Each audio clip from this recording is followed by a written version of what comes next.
India, it's been reported that people are having 24-month-long waits. Majority. The Leering Center. Yeah, but have a negative opinion on gay marriage. Yeah, gay marriage. Happens if you stop spending money on Starbucks. Yeah, it's fucking boomers. Fucking Haitians and Somalis in their communities. That is such bullshit. Every pollster's firm panel got corrupted. Like transitioning children, they are Big Pharma's strongest sword. Rich Barris can't shut up about the Epstein files.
Immigration is good. We're totally going to protect legal immigrants. Just and then Edlow and Miller completely destroy the H-1B system. Yeah.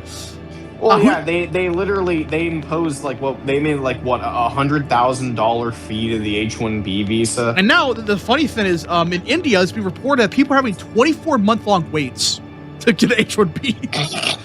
It's like, guys, that's Stephen Miller right there. That's how you get around the immigration law.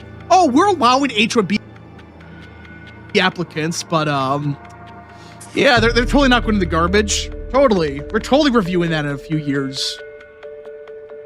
I'm not even joking. That's a real thing going on. It's like a big complaint. People bitch about it. That's Trump's administration, though. And I agree. Some of the stuff he says is stupid. Like, that housing comment was dumb. I will admit, I do, for all the nonsensical complaints going on, there is a nice feeling knowing that all of the major criticisms against Trump are either totally nonsensical or he's not going hard enough.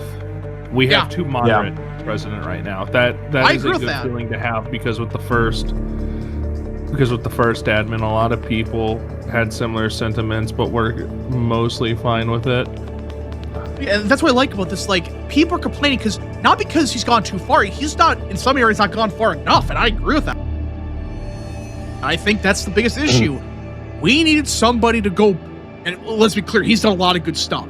I did say the shit of like, well, yeah, Trump supported a lot of people. Yeah, a lot of people self-deported. Yeah, with the border secured. But guys, there's this random visa that has 5 people that allowed each year. That's still active. It's over. It's like, really? Yeah, that was like the whole thing with like the H-2B stuff where they added like 65,000 with it. It's like, I don't agree with it. I think it's wrong, but like even they said like it was only for people like in need of like emergency reasons. Now I'm sure there will be fraud with it. I'm not saying it's good, but it's not the end of the world. A little while ago, there was a massive malpractice lawsuit in New York of all places where there was a $2 million jury verdict awarded for a person that sued for malpractice for the trans stuff. Now, this is one of the biggest, because now this opens a can of worms. Now you can start going at these nutcases that push this shit on kids and stuff. That whole industry's dead. It took a while, but guys, it's not coming back. That ship has sailed. And that's what I'm trying to tell people. Like, these dumbass like bears are saying, no, Trump's got to bend the knee on the Minnesota stuff. No. You know how you pushed you over to the window? You triple down. You triple down again and again. Look at the trans stuff now. Remember, that was a 50-50 issue for a little bit. Back in 21, people forget about that. And now look at it now. It's like 70-30. Because people realize it's insane. We're starting to see the youth have a negative opinion on gay marriage. Yeah, gay marriage! Something that was considered basically bulletproof as little as 4 years ago when the Respect for Marriage Act got passed. This happens every time. Trump does something, it immediately crashes the approval or whatever on the certain issue, but you keep doubling down. People get used to it, and they begin to support it. Look at the tariff stuff. Trump was going to, remember Liberation Day? End of Orange Man for trade stuff? Now Republicans are winning that issue by like 25 now. Pushing LGBT and forcing people to accept it, to tell people, including myself, that they were gay and you actually are. Downfall is their fault. Well, yeah, they had the issue won back in like 2014 and 2015 when they're like, well, listen, we just want to get married. We're not going to push on anybody. We're just going to live our lives like normal people. They had the issue won, but they couldn't help themselves. They just couldn't help themselves. They had to bring the nutcases, and that's what you end up with, that movement. Well, hell, there's a poll out of Virginia where allegedly a third of Republicans, it's always, by the way, recently it's been like 25% of Republicans and Trump voters, they support every Democrat proposal now. Notice that? It's very strange. It's in Virginia. It's like 25% of Republicans support the redistricting referendum. I'm not even joking. That's a poll being pushed by a top-tier pollster or whatever. Who are these Republicans? Who are these Trump voters? Yeah, I want Trump to... I voted for Trump in 24, but I support abolishing ICE. I support gerrymandering. Yeah, the Trump Harris or Trump Biden Harris voter, except maybe like in certain suburbs that were to the right in 2016. Yeah. It's a load of crap. These people don't exist. And that's what I'm trying to tell people. There's something going on at the polls right now. And I'm not saying all the polls are fake, but... I mean, most of the polls are fake. Well, I think we're at that point because, well, I think what's going on also is these panels that have been actually pretty good the last couple of years, I think they got affected by Democrats. This happened every panel recently, last 20 years. Every pollster's firm panel got corrupted by Democrats. Well, it's also like every time people mention like, oh, all these Democratic protests get like large amounts of people, then they forget to mention that there's groups like indivisible.org that pay people to be there at the protests. Well, that's totally all real, everybody. That's legitimate. Yeah, totally, sure. I mean, remember when everybody was talking about like the town halls where like Republicans were getting like heckled by like the people, and now like everybody's kind of shut up about that. I remember the Wyoming town hall. Guys, Wyoming, like, again, I think Barrison complained about it. Guys, there's Democrats in Wyoming. It's over. Yeah, there's Democrats in Wyoming. Not many. Thoughts of Democrat vote split in Michigan. Yeah, Democrats are in trouble in Michigan's governor race right now. They're in trouble there.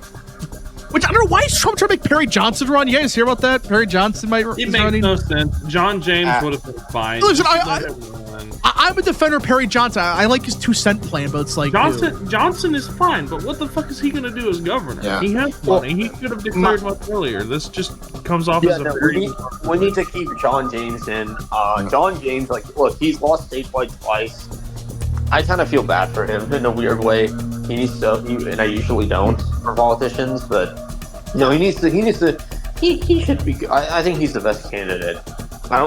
People like he overperformed Trump in Michigan in 2020 against an incumbent. People don't realize how impressive that is. Like, he's actually a very solid candidate.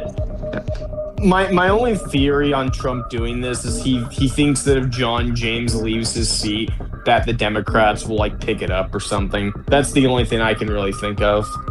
I mean, they're probably going to pick it up anyway, so. All right. Yeah, didn't they get redistricted? No, Michigan hasn't redistricted. No, they haven't. They haven't redistricted since like 2021. All right.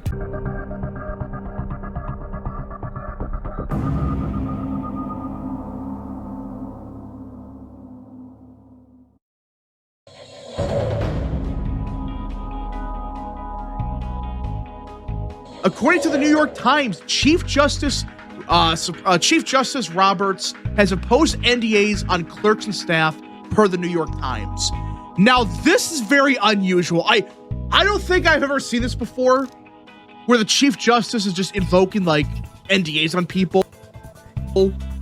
Now, we were kind of talking before the stream, but I have a feeling that this relates to Section 2 of the VRA. I have a gut feeling that's what's going on here. And they don't want the same thing to happen like under Dobbs, where they leaked the decision, God knows who actually leaked it, and it became a shit show. I'm wondering if that's what's happening here.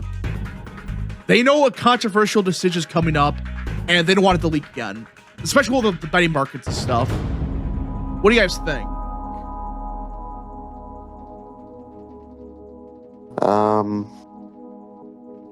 I don't know. I haven't heard about this story. Yeah, it literally just broke like an hour ago. So, Mike, I'm so sorry about that. what? My computer crashed. Hold the fuck up. Oh, damn.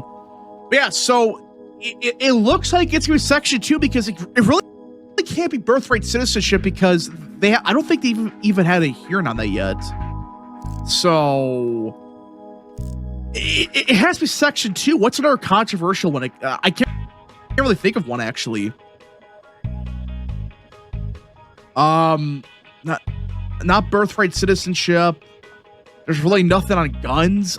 Maybe the trans stuff. I know there's a case on that pending, but I don't know. American Order for 2. You would think the court would already have NDAs. Well, you would think in a sane world you wouldn't need them, but you know, with what happened after Dobbs, yeah, I think you have to. With a big decision like this, you kind of have to. You think these NDAs will hold weight? They should, because you can get big trouble for leaking stuff, but I don't know.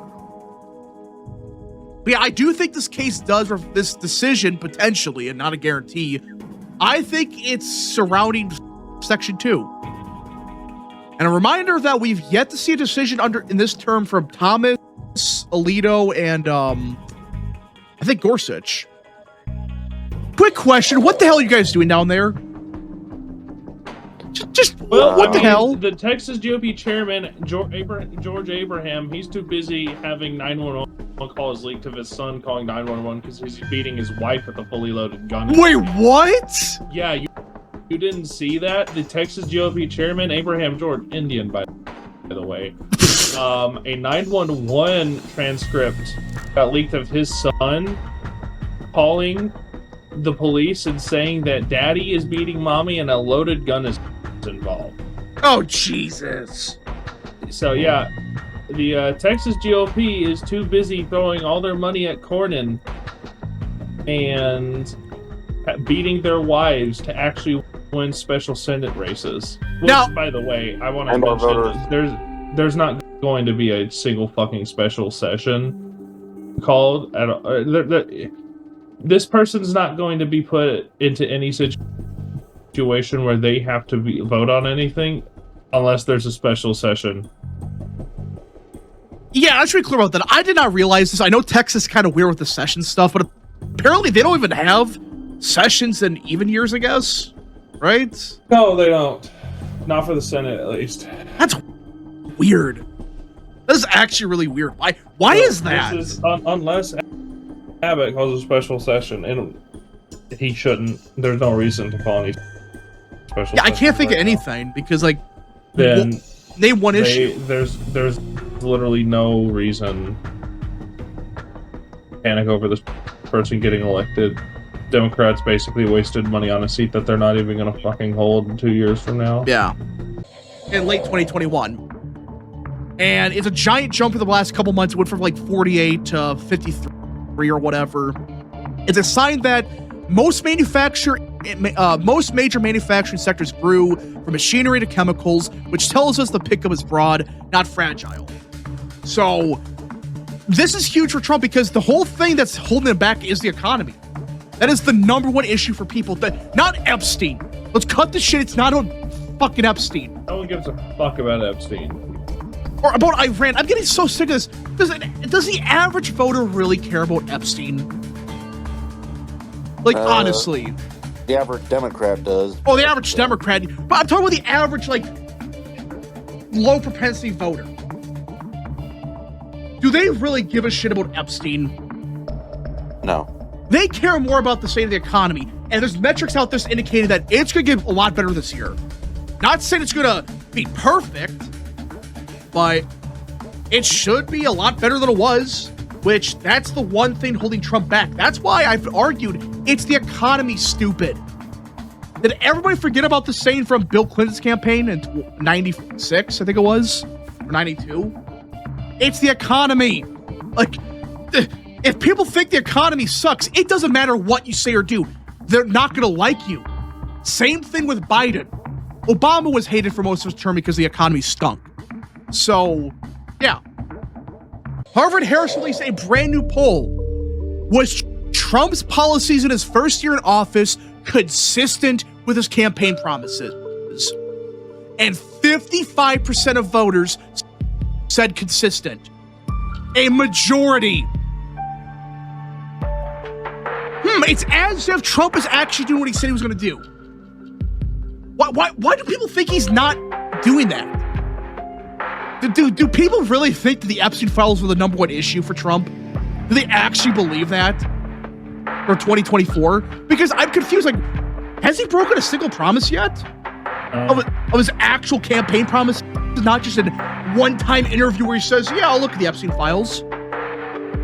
Has he broken a single major promise? No. And the average voter sees it. Wow. What a shocking turn of events. It's just stupid. I don't get, like, why are these people obsessed with Epstein so much?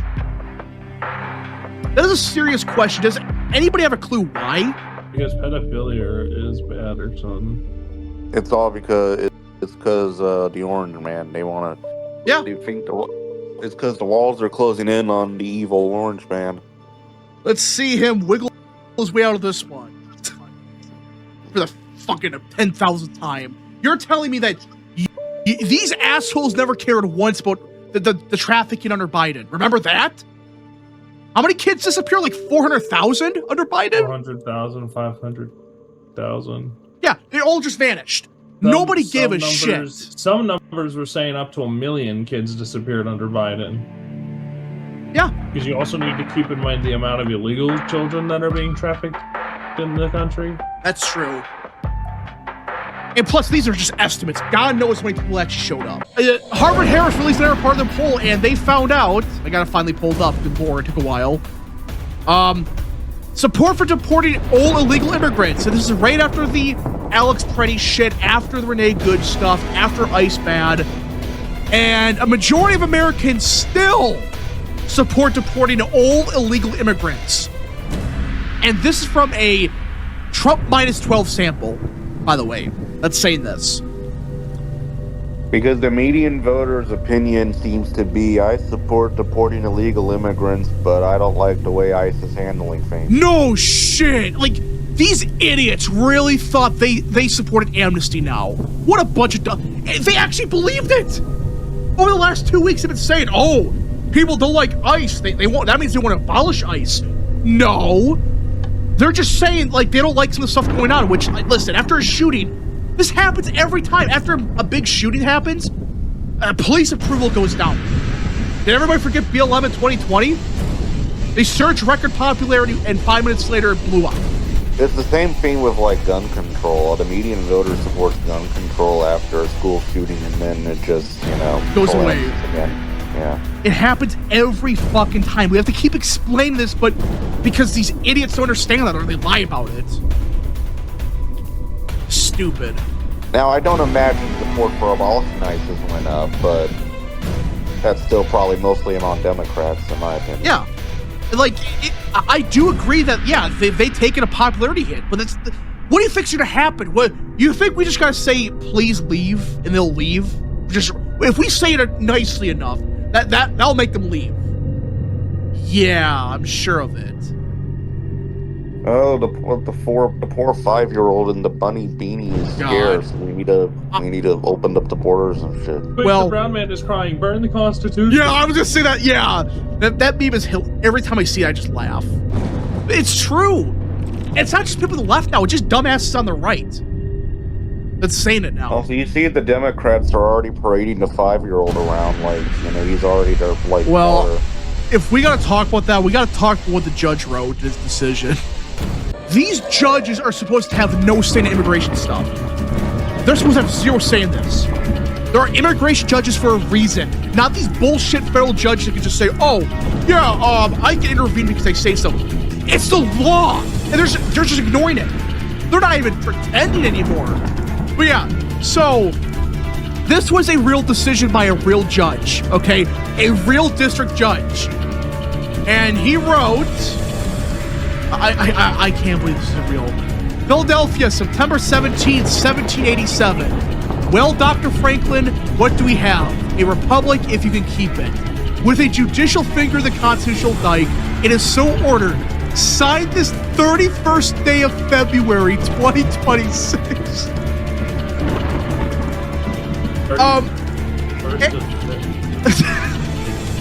Huh? Yeah. Signed this day, 31st day of February.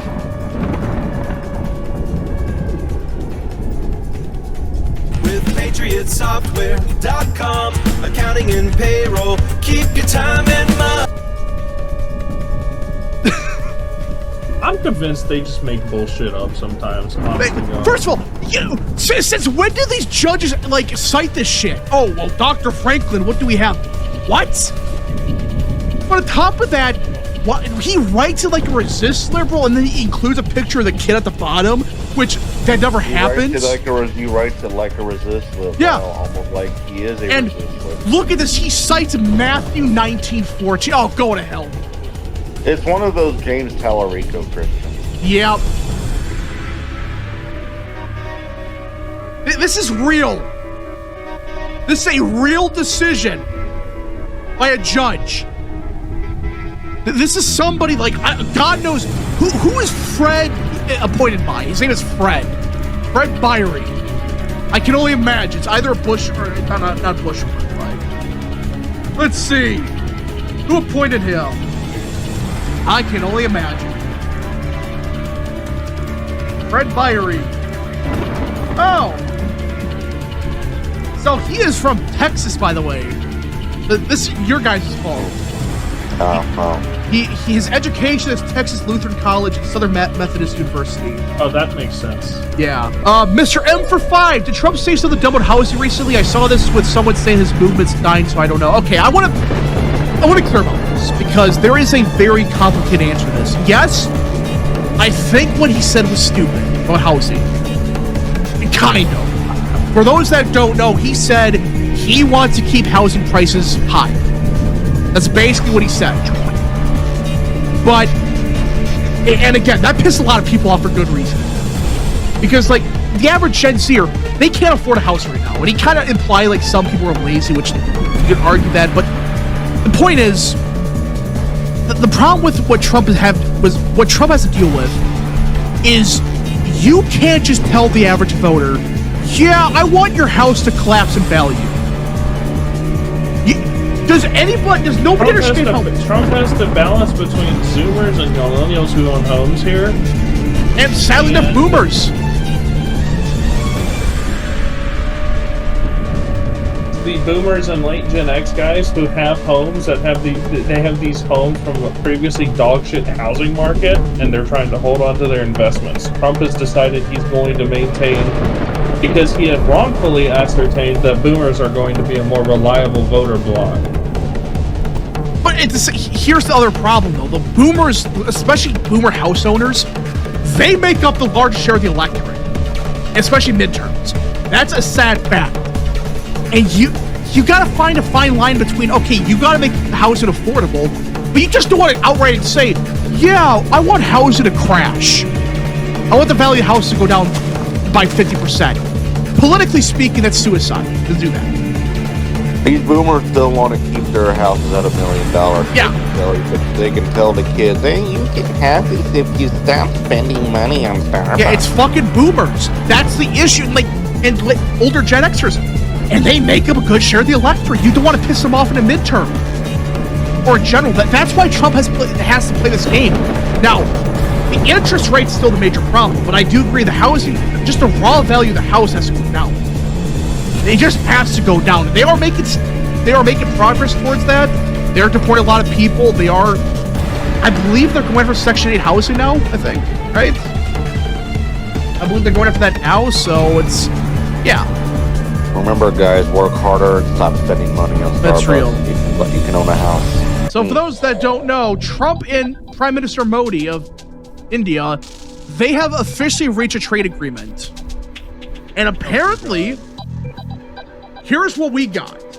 All right, we cut our tariff rate from 25 to 18%. And India, likewise, will reduce their tariffs and non-tariff barriers against the United States to 0. So we basically, we lower rates slightly, even though it's still higher than it was before. And India is allegedly going to cut all trade barriers to the United States. And they also will buy American at a much higher level. And also, in addition, over $500 billion of U.S. energy, technology, agriculture, coal, and many other products. So $500 billion we're getting into the United States. No more trade barriers. Trump loves that number. He loves 500 billion. I noticed that. It's always $500 million with them. Now, not a trillion, it's $500 million. Because it just looks good. $500 billion, excuse me. It sounds good. It sounds right. But yeah. And on top of that, apparently, India has agreed to stop all buying of all Russian oil. Okay, that's a fat fucking lie. I'll believe it. Yeah, that's what they're claiming. Like, it's freaking India, so like you gotta be careful, these guys. But that's what they're claiming they're gonna do. They're gonna stop buying Russian oil and instead buy Venezuelan oil and American oil. So that's what they're claiming. But I don't know. We're talking about India. They say this shit and they freaking, yeah. We all know the story by now. Yeah. You're telling me I shouldn't trust a country full of people that are known? Type laws to the entire country and instead an arrival in the Senate. Excuse me, I had to sneeze for a second. It is a poison pill that would kill any legislation that is attached to. If House Republicans add the SAVE Act to the bipartisan appropriations package, it will lead to another prolonged Trump government shutdown. So you're telling me that a piece of legislation that theoretically, if there's nothing suspicious going on at all, would change nothing, you're against it? Seriously, what does the law actually change? Can these assholes even like tell us what it means, like what the SAVE Act actually does? The Dems know because Yeah. they don't read. Neither do their voters. Yeah, I mean the SAVE Act is just pure common sense. It's not far enough in my opinion, but That's the reoccurring theme with the Trump administration, that they're not going far enough. all right. Is he saying Europe is Jim Crow? Yeah, every country on Earth Jim Crow, everybody, including India and like freaking what's another random country like Botswana. yeah, or Bangladesh or something. I don't know. The SAVE Act is actually liked by people. Yeah, the average person, you tell them what's in the SAVE Act, they support it. It's like, oh, just voter ID and just generic stuff like that. It's not Jim Crow. Give me a freaking break. Okay. Well, yeah, there are. So here's the thing, right? Yeah. My friend actually told me a very funny theory, and I'm starting to believe it. My buddy thinks Bad Bunny is going to intentionally hire illegal dancers and singers at the Super Bowl to spite ICE and the Trump admin. That might happen. I think that might happen. Yeah. These people are so Which would be deranged. fucking hilarious. Oh my gosh. I would love for nothing more than to see the Seahawks win after a halftime show where Bad Bunny and all of his fucking dancers get arrested for being illegals. Listen, the funniest outcome is like they don't even start the halftime show. You just see like freaking like ICE raid occur in the This field. this halftime show has been seized by ICE. Freaking yeah, we like detained Bad Bunny for like employing like illegal immigrants.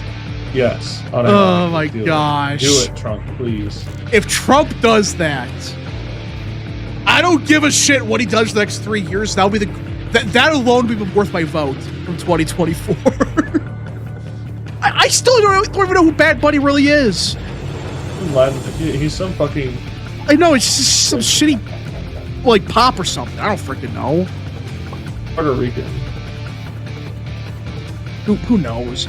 Parektis for 10. What if we defeat the SAVE Act and we elect AOC and Jasper Crockett as POTUS and vice president so we can accelerate to 2032 with he who should be named as American Nerd for 2. Imagine ICE arrests Bad Bunny during the halftime show. Please, Trump, if you're listening, Well, I mean, do it. I mean, he's Puerto Rican. He technically couldn't be deported unless they denaturalize him. But Like, I don't think they're gonna actually denaturalize him. they need to arrest him. Yeah, just say he's employing illegal labor, like cheap labor. yeah, at the very least, if he's like harboring illegal immigrants, which he probably is. Oh, he is 100%. Oh my gosh, ICE raid in the middle of the freaking halftime show. Do it. Like, you would save America and the rest of the world, like, from having to listen to that shit anyways. Nobody wants to listen to Bad Bunny. Nobody ever can turn it off. Nobody wants to say, yeah, let's go watch Bad Bunny perform a halftime show. Let's watch Bad Bunny, I want to listen to some Latin music, come on, Yeah. man. Grammys have been bad for a long time. I don't even remember the last time people gave a shit about the Grammys. Nobody cares anymore. It's just same slop every year.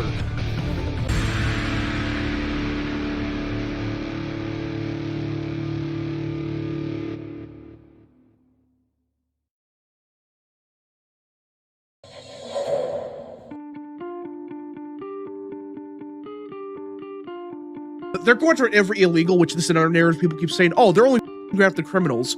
No, they're focusing on the criminals, but... Listen to Tom Homan. He put it pretty well. Yes, the bulk of resources, the prioritization is convicted criminals. It is people with final orders of removal. It is the worst of the worst. However, if you get picked up in the same raid as a criminal, they're still taking you with them. They're not letting you go.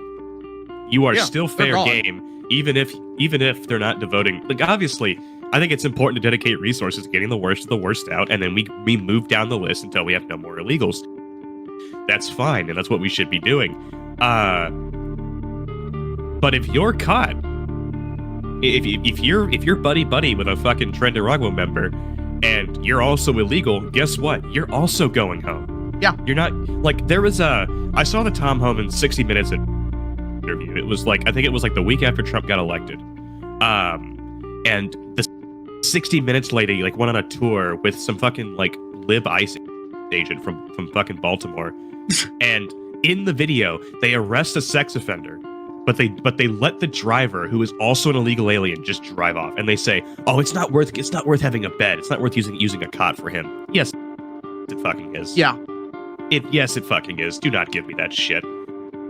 Because now this guy and everyone he talks to has it in his head that as long as you're not a criminal, you can just break the law. Who cares? Come here illegally, overstay your visa. Who cares? Fine. Like, and Tom Homan has said this like 100 times now. They're not just targeting only criminals. That's their focus. Those are the easy ones to get rid of. That's who they're focusing right now on. And because they're actual threat to society. If these people are like murderers and rapists, do you really want them in the society? Before like the 80-year-old, like seriously? For a month after, yeah. I wonder what occurs 1 month in a week after that.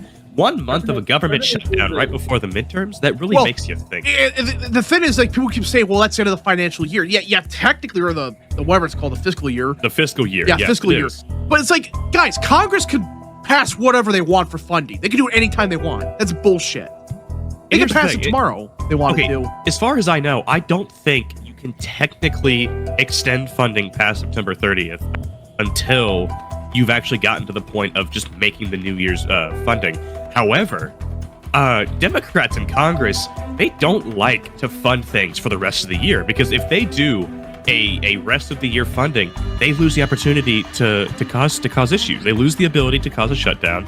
They use the ability to hold up like pay for military and air traffic control. They lose the ability to do all of that in order to get their far left agenda. And the fact that they're funding it through September 30th, except for ICE funding, or except for DHS funding, they're doing this intentionally because they know that by the time September 30th rolls around, they get to block the government funding. Yep. And then there's an entire month. The only thing these people experience for a month before they go to the ballot box is a government shutdown. And they're going to blame the party in charge. Even if a majority of both chambers, including all but like Rand Paul in the Senate, voted in favor to open the government, and it's all Democrats blocking them because the average voter, respectfully, is a fucking idiot and has no idea how things work. Well, yeah, I mean, we're learning that firsthand with how people reacted with Trump's second term. Kind of like how the Democrats shut the government down and used that to tell everyone that the Republicans shut the government down. It's like insane, and like they blame Republicans, even though Republicans are trying to keep the government open. And they basically held people hostage for welfare and stuff, which is nuts. They did. That's exactly what they did. They said, and, vote for us or no welfare. Like, that's the thing. I think that was a big factor. Obviously, I think, I think with how bad things were in Virginia, I think even Miares was screwed even without a government shutdown. Just because I think Virginia, I don't know, it's kind of a shit show. But, like, there was no reason for New Jersey to be as lopsided as it was. And a lot of that was the snap vote. A lot of people who either wouldn't have voted or would have voted for Trump because they're like the new Trump, like Republicans, like the new Trump non-white voters. They wanted their fucking gimmies, and they got off their ass and they voted that election. Republicans don't even like showing. Two factory striders. Republicans don't even like showing up to like elections that are like winnable. And I'm not gonna say that like Virginia and New Jersey were like safe D, impossible to win. But when you already have an uphill battle, why would a low propensity voter show up? Why would a low propensity voter show up to vote for fucking Winsome Sears? And I'm not gonna say and a lot of things that happened in New Jersey was also caused by the fact that it is so much bluer. The Hispanics are so much bluer down ballot. Trump's margin with Latinx voters in New Jersey was probably never going to be repeatable by Chettarelli. No. Like, he outperformed 2013 Christie in a lot of Hispanic towns. And that dude won. Fuck, man. He got over 60% of the vote, I think. Yeah, it's like 20. Of the vote. I will only vote for Donald J. Trump, like, if you agree. Well, that's the thing with like these voters. Like what he needed to happen was run up with like white working class voters. That's the only way he had a chance. A lot of them were still voting Democrat in New Jersey, but it obviously didn't happen. Plus, you don't show up. Yeah. Now the thing is, I've looked at every exit poll. Every exit poll has the electorate in New Jersey as Harris +8, not Harris +30. I'm getting so sick of this shit. There's no evidence this was about Epstein. It was a government shutdown that pissed off a certain voter type that relied on welfare or whatever, and they went to the polls. That's what happened. That's the number one reason. Did some voters not vote because Epstein? Maybe like 1%, if that. That might be pushing it. I think it's 80% for photo ID. Yeah. Because, like, you'd have to be a fucking moron. And I do find it funny. There are people that are, like, trying to gaslight conservatives into thinking that it would hurt the right. Because they unironically say things like, oh, well, the Democrat voter base is more likely to be educated. Like, okay. Yeah. But, like, isn't your whole argument that we can't have voter ID because black people can't get a driver's license? That's been their argument. Their argument has been from the very beginning that black people are incapable, completely unable to get a driver's license. And so if we were to require photo ID to vote, it would lower black turnout. I mean, just like, so like, how would that hurt Republicans then? How? Because in their mind, the average Republican voter is like a white hillbilly redneck that doesn't have any documentation. Fun fact to their name. The most Republican states have photo ID, by the way. And every state that's adapted photo ID, they magically give a Republican or any kind of reform. Look at Georgia. They fixed their elections, or actually better examples, Florida. Look at Florida. Say Georgia. Georgia passed its like what was it? What did Joe Biden call it? Jim Eagle? Yeah, Jim Eagle. Jim Crow looked like Jim Eagle. Yeah, no. Oh my gosh. Kemp's fucking Jim Crow laws actually it had no effect on black turnout. Not a fucking smidge. I think it might have actually gone up. But magically it helped Republicans down ballot. Funny how that works, by the way. I still think the best example is in Florida when DeSantis fired that Palm Beach person, and magically Palm Beach swings like 30 points to the right overnight. What? It really makes you think. Yeah. Well, I mean, I agree, like, we go state by state, but this is a good start. The SAVE Act is not just photo ID, by the way. It has voter purge, oh my God. Voter registration. Yeah, it fixes that because you have to have, the SAVE Act would make it so that across the whole country, no matter where you're voting, what precinct, state, local, or federal, you have to present photographic evidence you are the person you claim to be, voter registration proof, which, by the way, in states like Texas, all that shit is automatically recorded online if you are a valid voter. Yeah, it's just automatic. Another form of a documentation if you cannot present something like that. Yeah, so, it's common sense. We are one of the few fucking democracies in the world. The democracy. We're one of the few fucking republics in the world with a democratic system that does not require you do that by default. Europe requires you do that by default. You know why we've been doing that fucking shit? Because the other side knows that if they allow that shit, then they're fucking literally tens, if not hundreds. An America of 100 million illegal immigrants will not be able to vote for the Democratic Party. Yeah. And was appointed. Yeah. I think her name is Ana Reyes or whatever. And not a Star Wars judge, a Mexican judge. Yeah. And apparently, her decision was, she said no, the Trump administration cannot revoke temporary protected status for Haitian migrants because this was supposed to go into effect, I think, tomorrow? No, it was today. It was actually today, yeah. So this is just insane. Guys, it says temporary. I don't think we gotta explain what that means. Actually, it means that they're permanent residents, and they are more American than you white maggots are. Yeah. I mean, this is like her opinion right here. This is real, by the way. On December 2nd, 1783, then Commander-in-Chief George Washington penned, America is open to receive not only the opulent and respected stranger, but the oppressed and persecuted of all nations and religions. Oh my God. Yes, I'm sure. That's basically the same thing as the ruling that released a 5-year-old.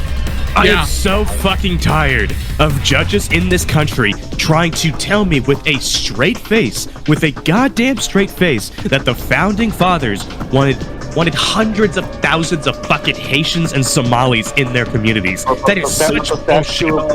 The Statue of Liberty poem. Yeah, the Statue of Liberty poem. The goddamn poem. This is such bullshit. I am so tired. They didn't even want Germans in the country. Yeah, they didn't want anybody. They didn't want the Germans. They didn't want the Irish. They considered Italians black.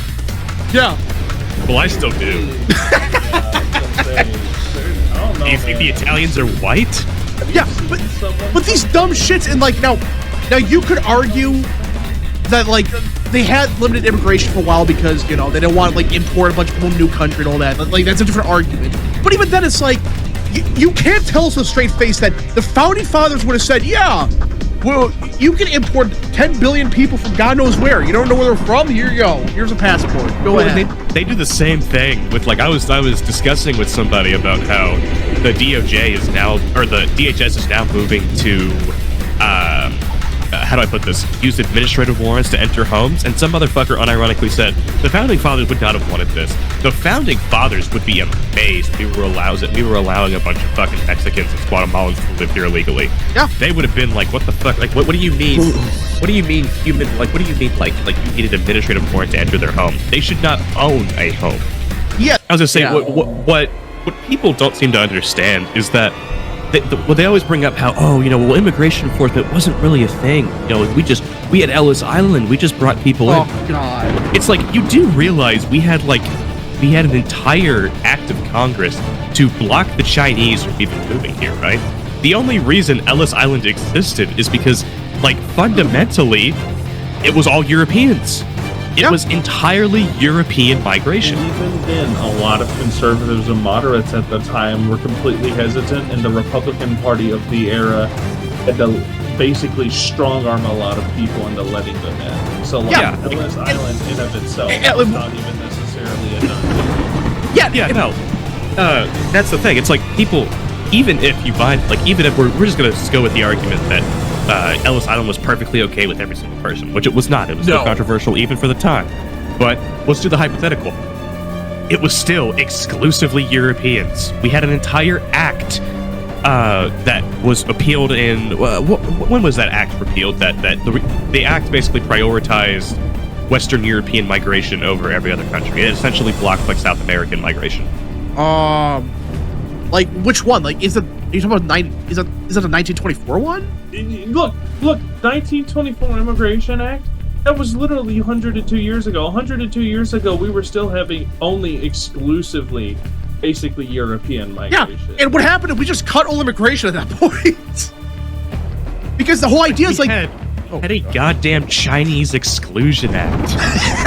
We have let more people, the Biden admin let more people into the country in 40 years than immigrants who came into the country total from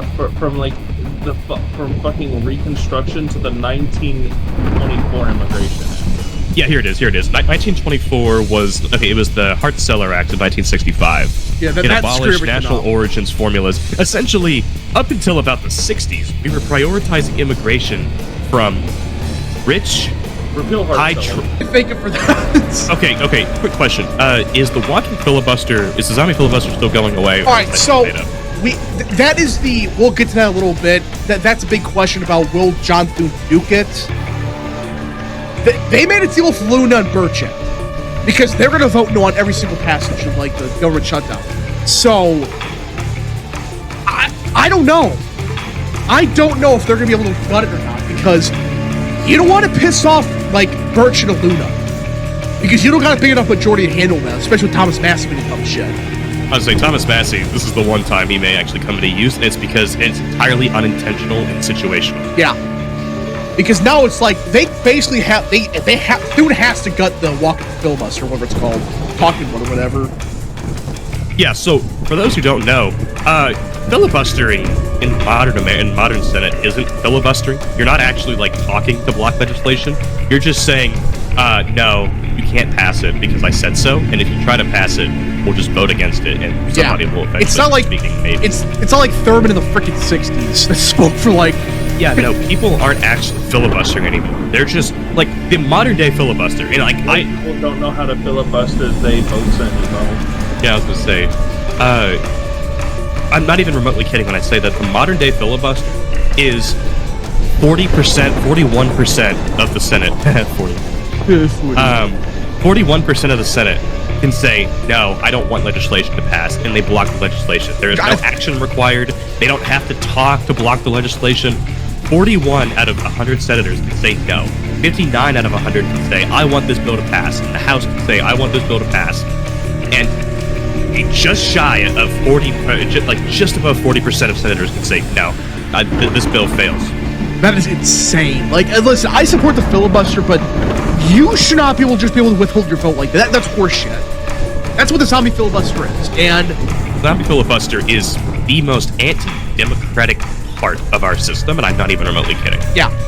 I mean, like, I can understand, like, the Senate. 59 of 100 senators. That is the equivalent of like 245 House members voting for a bill, and the other 190 say no, and then the bill is blocked. Put it this way, this is a good comparison. You know how it takes like 2/3 of the Senate to pass like an amendment or whatever? Is it 2/3? Yeah, it is 2/3. It's 6-7. Oh gosh, you basically need 2/3 of the Senate every single time to pass any piece of legislation. Because I guarantee you, the Supreme Court's gonna rule on that trans stuff any day now at this point. I swear to God, if Rich Barrison and Robert Barnes come on the woodwork again and say the trans issue is a #1 issue for Republican voters, that's why they didn't vote. I swear to God, if they start saying that shit. When 80% of voters are opposed to it now. I'm not even exaggerating. No. Well, that's the thing. Apparently, like, Democrats are treated as the better party on like gay rights, like gay marriage and shit. But when it comes to like pretty much any trans issue outside of just like not even that. I mean, when it comes to sports, when it comes to children transitioning, they are like 70-80% in favor of the Republican side. Like, because it's an insane belief. It is a fundamentally insane belief. And that children should be transitioning, that some fucking dude can just say he's a woman and then end up on a women's sports team. Fascinating. It's complete bullshit. Yeah. Well, now, like, the good news is that whole industry is going to fall apart. Thank God. Talk about a demonic industry like that. It's just like... I fucking love... Real Texan, you got a lot of background noise. Sorry. I think it's insane that... I forgot what I was going to say. Fuck! Oh, yeah, anyways. Like, leftists seem, like, so fundamentally skeptical of Big Pharma. They're so scared of what Big Pharma wants, how they don't have our interest in mind. But when it comes to, like, transitioning children, they are Big Pharma's strongest soldier. They are on board all the fucking way. They're not even remotely skeptical that Big Pharma could be pushing for these things. It's not even to say that the individual doctors, like the psychologists, can be. Not to say that, like, some of the surgeons are, aren't, but a lot of them are. But it's just like Big Pharma itself is pushing for transitioning children because it is expensive as hell to do it. Like, these surgeries are tens of thousands of dollars, even after insurance. Oh my God! Real Texan, I'm gonna have a fucking aneurysm. Sir! Oh, fuck, my bad. I didn't realize it was on. Shit, I'm sorry. Fuck, I lost my train of thought again. I'm killing myself. So, okay, but basically, in a nutshell, like, this whole industry's gotta, like, be banned. And it's, at this point, it should be dead in a couple years. Oh, yeah. So surgery is super fucking expensive. And once you do transition, because your body doesn't naturally make the hormones of what you're trying to become, you then have to, for the rest of your life, no matter how long you take them, you have to continue taking these hormones, like, weekly, in order to not, go back to being, like, your default. Birth sex. Yeah, to not continue to only, because basically once you stop taking, like, your testosterone, your estrogen, your body starts, giving it back to you, like what you're supposed to have in your body. All right.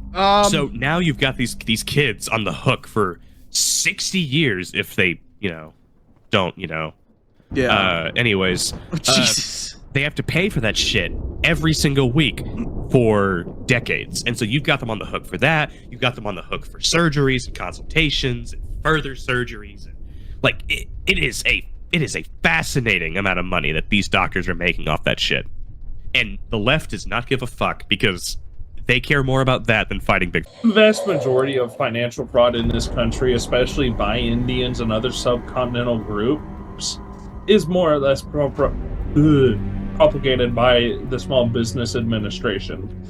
What they'll do is they'll get their visas, they'll start a fuck ton of these. Somalis do this too. The Leering Center. Yeah, the Leering Center. All these fucking daycares, well, not these are technically qualified as small businesses. The entire fucking point of this is to completely disenfranchise them from being able to get any sort of financial aid, even if you are 1% owned by a foreign entity of some kind, whether it's Chinese or Indian or whatever the fuck, you don't qualify for a loan anymore. Yeah. You can hear the outrage of all the Indians on WhatsApp right now. Yeah. And we're not talking about just some. Any company that's even 1% foreign owned, it's off the table. They cannot get a loan. And that includes holding centers or holding what are they called? Holding companies. Centers? Holding companies, excuse me. You mean Leering centers? Yeah. Leering center, it's real. So basically what this means is all these scams that these people are running for years, it's over. This alone, you want to see a bunch of people self-deport? You want to see a bunch of these people on bullshit visas disappear? This is how you do it. You're taking away their main source of money because they make 100 different bullshit companies. They all apply for loans and they vanish. That's the Leering Center. That's the, which by the way, I'm never gonna forget the Leering Center. Did it close down also? I think, right? Yeah. I'm pretty sure like closed down because people realized it was fake. But yeah, I mean, you have these companies that are like 100 companies in one building when it's like a small like store. It's like, wait, what's going on here?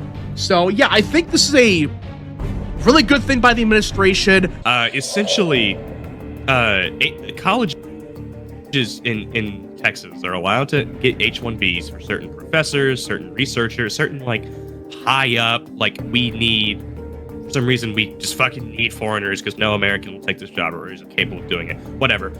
Turns out the vast majority of A&M's H-1B requests have been for entry-level positions, up to like and including fucking graphic designers. We've been bringing in Indians and Chinese people for graphic design. Oh my gosh. We've spent millions of dollars doing this. Millions of dollars just in the paperwork, by the way. It's millions of dollars to bring them in, not even including the fact that we then have to pay them.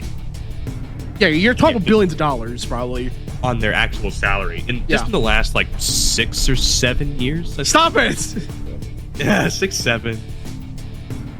I had to sneak that in. Anyways, yeah, so Greg Abbott has completely halted all H-1B requests that do not have express permission from the state workforce commission. Yeah. That is huge that they're doing this. But just like, when people realize how bad it is in Texas, there's that one lady going around, what's her name? In Texas? I have no fucking clue who you're talking about. It's the one that's exposing a lot of the visa stuff down there too. I forgot her name. Oh, I think that was Sarah Gonzalez. Yeah, Sarah Gonzalez.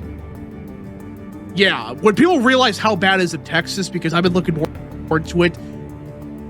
What the hell is going on down there? Seriously. Greg Abbott is completely and wholly owned by the Indian lobby. Not many people are willing to do anything about this, and all his anti-H-1B moves as of late are purely performative because we still have 1.5 million H-1B Holy overwhelmingly, shit. almost monolithically Indian H-1Bs working in the state government and state university systems. Richard, So that is not remotely a joke. I've looked at the math myself. It is actually that bad. They are they are actually employing that many fucking Indians. they're really claiming like a third of Trump voters disapprove of Trump. I'm not even joking. Yes, I'm sure a third of Trump voters hate Trump now. Seriously.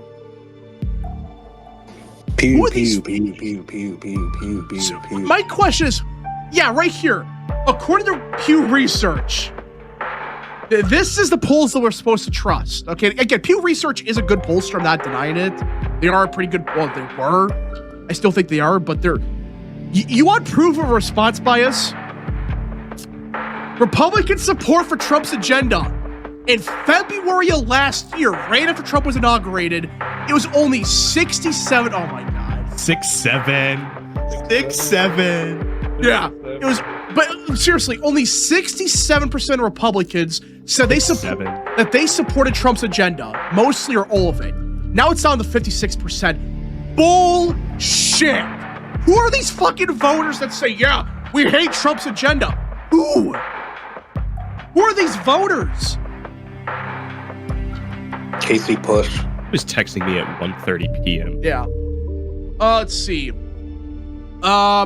K-Cup for 2. I hear America First Insight as a D plus 67 point bias. That's real.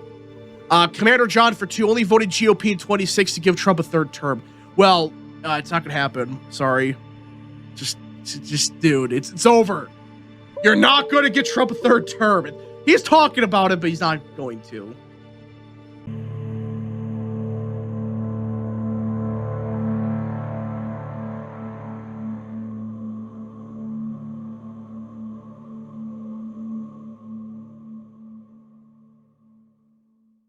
They've indicted a bunch of other people for targeting ICE officers.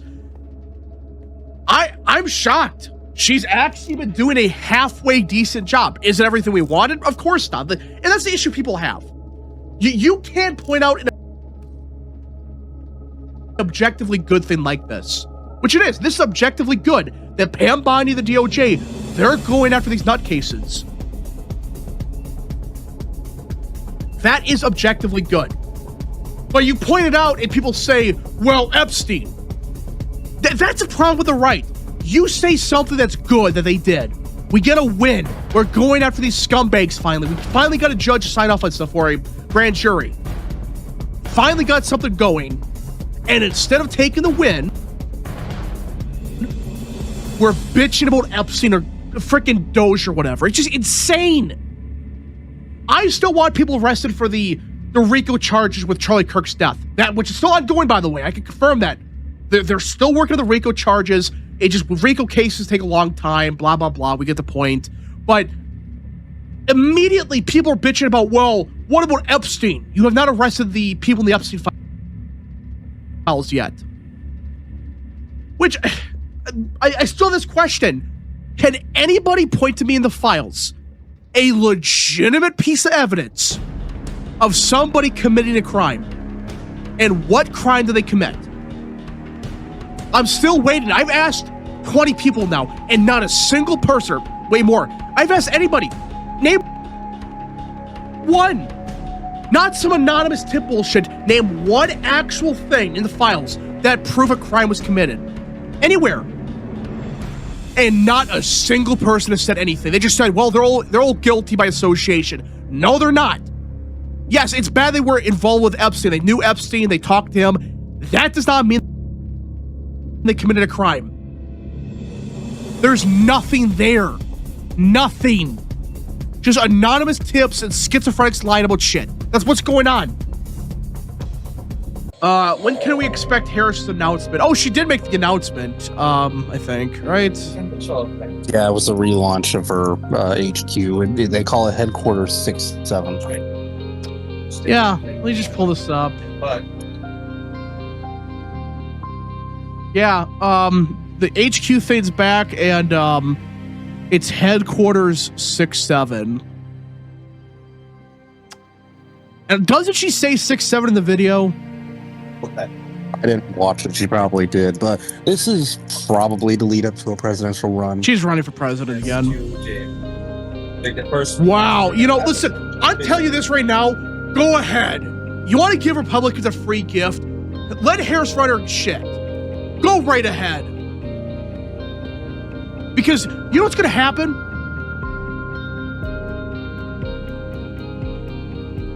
You're going to remind a lot of people why they voted Trump in the first place in 24. You're going to remind people of the shit like this. Headquarters 6-7. Yeah, I'm sure that's going to appeal to the frickin'... You want to kill a meme, which is already dead? This is how you do it. K-Comp for 5. Apparently, Wisconsin Democrats are holding a Zoom presser to attack Trump and ICE. Also, Tiffany as well. And convinced Democrats in Wisconsin don't actually do anything. They don't. Well, they're kind of paranoid because Tiffany's going to probably win. So, which is good. But Tiffany's going to probably win. And I'm glad that he's going to probably hopefully win. Hopefully. Is Kamala running a brain rot? Yes.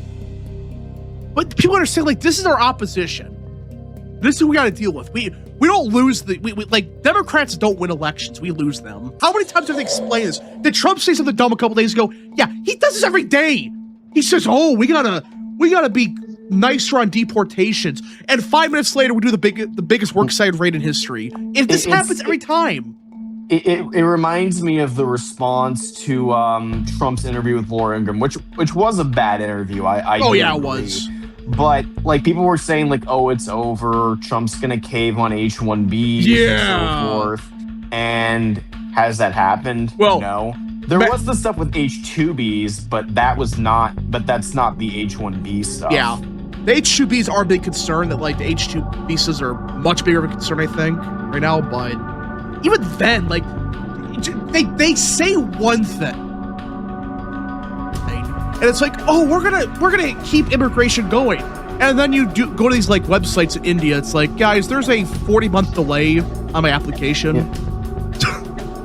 If you want my general theory about like what's going on with the influencers and why the rhetoric seems terrible as of like, it's because the fact that they are more online, they are more susceptible about talking about things that only the online people care about, which is the Epstein files, Israel, H-1Bs, and certain aspects of like isolationist foreign policy and so forth. So this leads to them like, it leads to like people like Mark Mitchell saying like, oh, I just got these messages from 3-time Trump voters that say that they're now done with the admin because they bombed Iran. It's like every poll we've seen has the public generally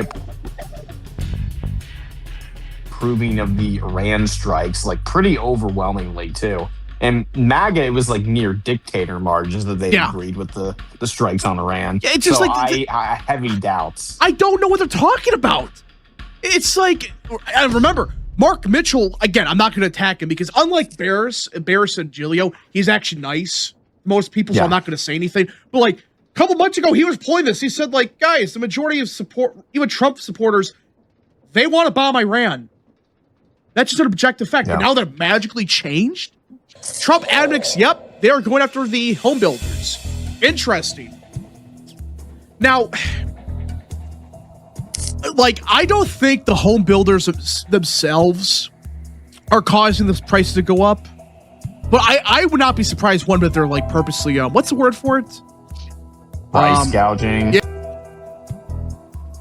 Yeah, price gouging.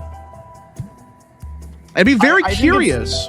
I think it's a bit of that, and also like a lot of like the local zoning laws, like where like they're like very picky on like where you can build certain houses, or they're like, this is strictly a residential area, or this is strictly like a business oriented area, stuff like that.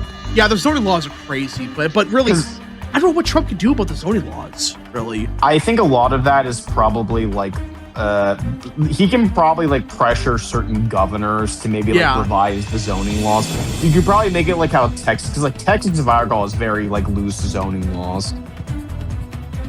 Yeah, so I do think the this is objectively a good thing, because some of these home builders, I'm not saying every single one of them are, but there's some ones that are pushing shit, and their houses suck, the quality's awful, it's a small house. It's like way too expensive. Not fully on them, because you got the price increases for supplies and stuff, but they purposely use cheap labor. The quality is shit. It's just not good. So I think this is a good thing. Go after these home builders that are pulling shit. And obviously, you got to go after the zoning laws. You got to go after the there's other things you got to focus on, like immigration enforcement. But who knows? Maybe that includes that, because a lot of these home builders, they have illegal labor. They have cheap labor from God knows where. That sucks. And that's a big problem. But seriously, they're complaining about Trump RX. Seriously. You're complaining about... It's just crazy. But yeah, so... oh, go on. Another thing on... you might have talked about this already, but you have like one small agency of the federal government that's now going after Nike for supposed anti-white discrimination. Like, they were pretty blatant about it. They literally said it was anti-white discrimination. Let me pull it up, actually. It wasn't just that they were going against the ideals of meritocracy. It's like, no, they were openly discriminating against white people. Has that happened this is like a new thing. Like this, aside from like the comments by the admin in South Africa, I could not recall that they have like been openly talking about like anti-white discrimination. They have, but if you actually like ignore all the noise, you dig into what they've actually done. And listen, guys, I have an article coming out. I've teased it to some people, but I have an article or a series of articles coming out soon, going after like the accomplishments of Trump's first year in office and going over what he promised to do. Not the freaking bullshit. Oh, he said he might look at Epstein and like no. I'm talking about his actual platform for 2024 that you can still look up to this day, what it said in black and white, compared to what he's doing. There is some shit that I didn't even realize he did, or his administration did. There's so much of this. You gotta just ignore the noise and look into what they're actually doing. They've actually been focusing a lot of the anti-white stuff. Just people don't talk about it. They talk about anti-Semitism. That's all they talk about.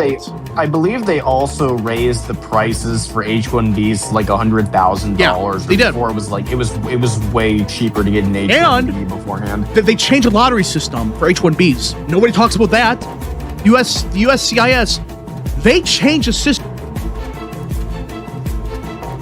where now basically only ones that get H-1B visas are those that are high-paying jobs, high-skilled. That's like the only people that can get it now. So, and nobody mentions that, though, because it doesn't fit a narrative without Trump. Local law enforcement working. But now, this is an article from Politico, and you can just, like... This is from Politico. They just confirmed that despite moves by Trump to ease the surge in Minnesota, military lawyers have started taking over for civilian prosecutors in federal court there. They have sent at least 25 agents, JGs. I think that's JGs. What's that? What's the acronym for? Top of my head, I can't. Is it like Justice Attorney General or something like that? It's something. It's top of my head. I got to.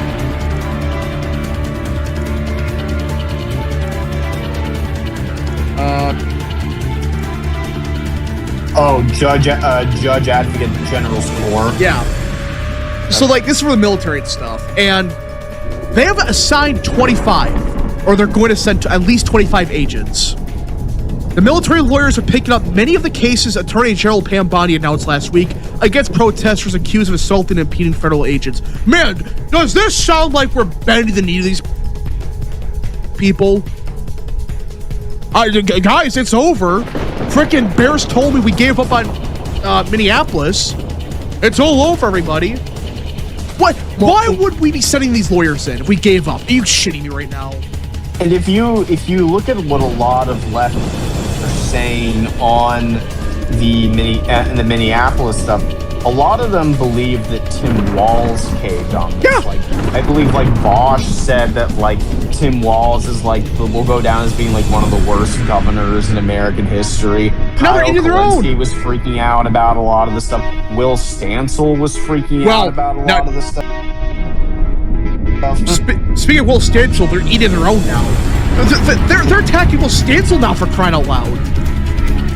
I mean, like, guys, the left is admitting they got rolled because they realized, oh shit, we still got these ICE agents here, and law enforcement's beating the shit out of protesters now, and the ICE agents are able to go to county jails now.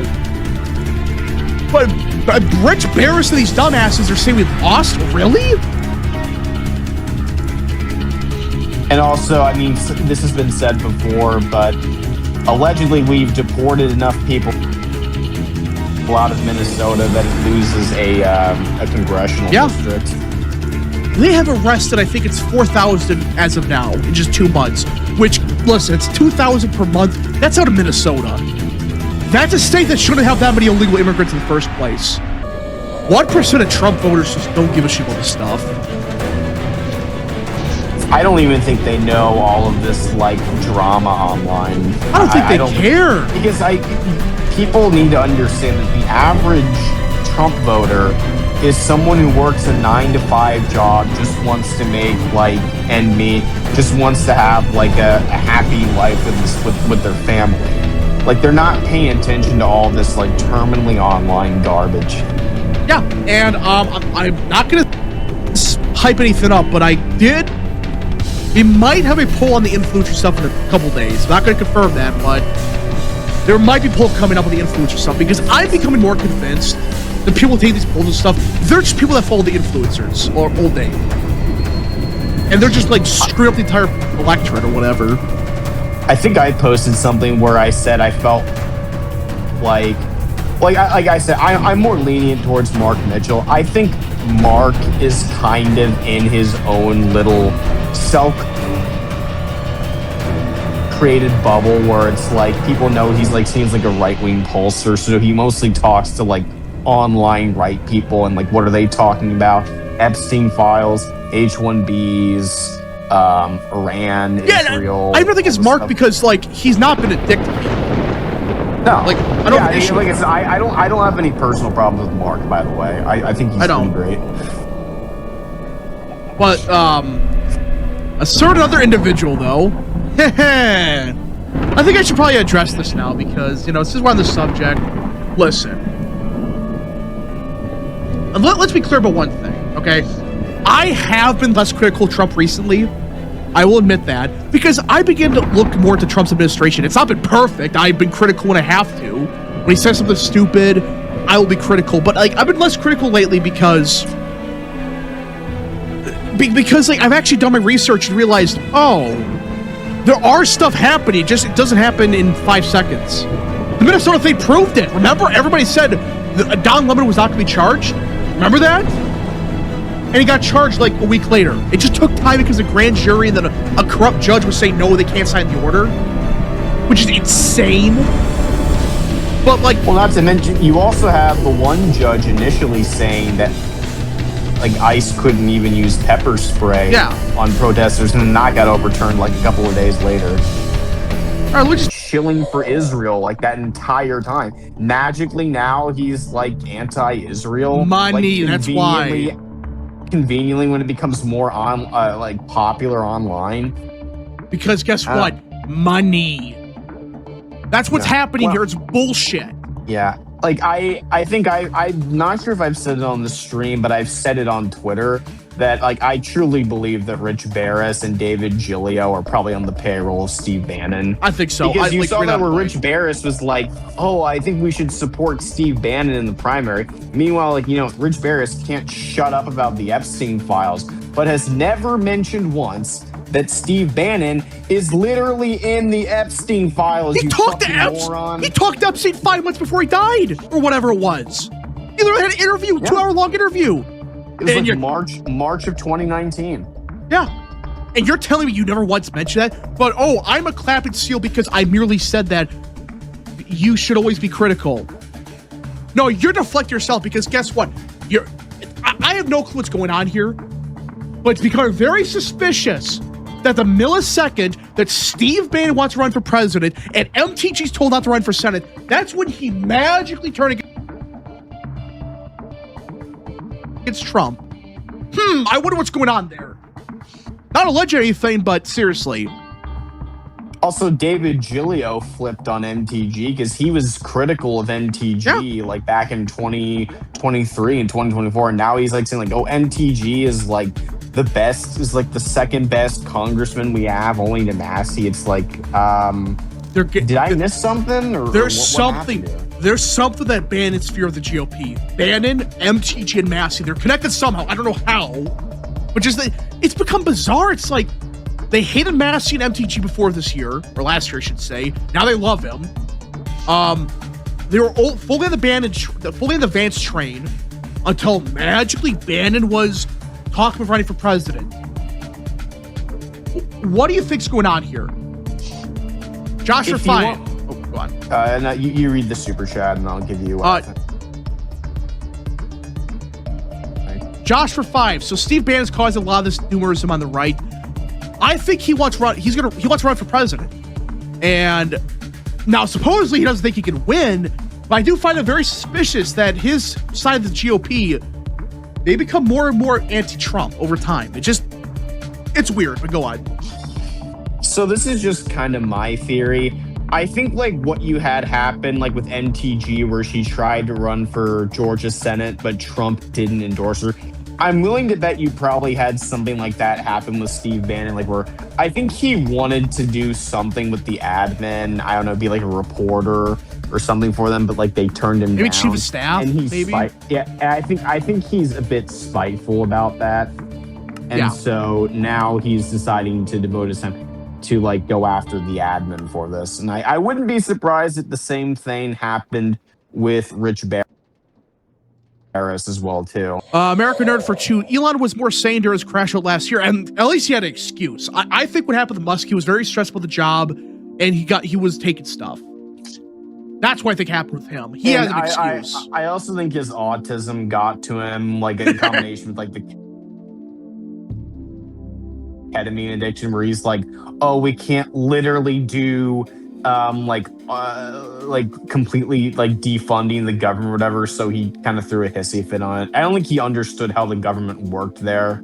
Yeah. But now he's actually come back in line and is like understanding, like, okay, the Dems like are just nuts. The Trump RX plan, which again, this is a general, it's not everything, but this website you go to right now gives examples as to what's cut in prices. For example, Ozempic, the original price was $1,000. Now it's down to $200.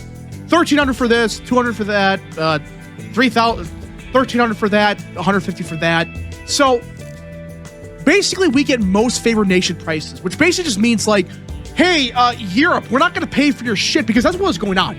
European countries and Canada and stuff, they were getting far cheaper prescription drugs, far cheaper drugs in general. It's like, I don't get why that's the case, but now Trump was able to force his companies to reduce their prices substantially, at least through this process. American Nerd for 2, is that like Good RX where they give you discounts? Yeah, but I think it's more organized. It's more official. So yeah, and like they do give an example right here of what it done. This Ganol pen, it went from $1,400 to $252.